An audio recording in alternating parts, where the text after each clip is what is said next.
Данката,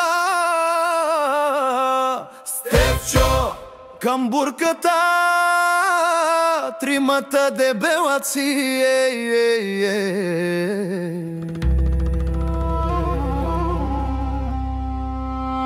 Данката в дебелия гъс, Стефчо бургера и камбурката Певски. Тримата дебелаци закусват ашаци. Немската тройка всеки ден набира бройка.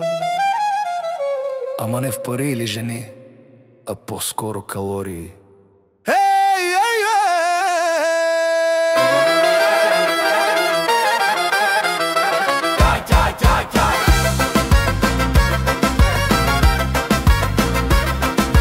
Данката в начало на армията. За деня статистиката е двоен чизбургер по 5.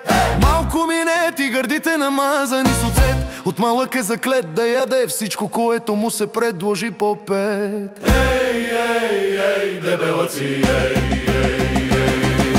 Стефчо бургиката да не пропусне, алчно прасе да нотир да го отнесе. В семейството му храната не стига за всички, защото баща му няма парички, а гладния Стефан яде бургери, пици и трохички. Ей, ей, ей, ей, ей, ей, ей. Идва ред на тоя, който иска да стане кмет.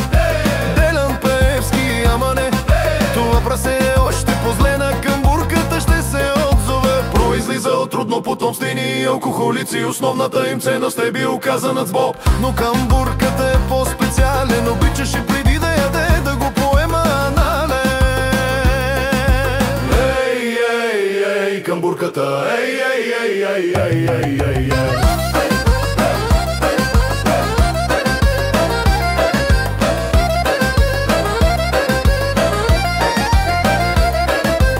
След хубава сесия отзад е време да хапне специалитата за деня до обяд. Той обаче е друг екземпляр. Кюфтетата на масата омиташе като свински цар. Баща му е личен пекар. Кантара чупи като стъпи само с един крак.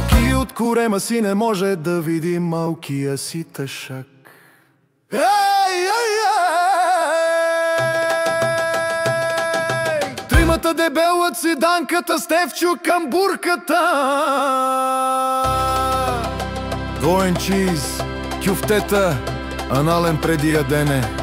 Ей, ей, ей! Немската тройка набира калории. Ей, ей, ей, дебелаци до сутринта.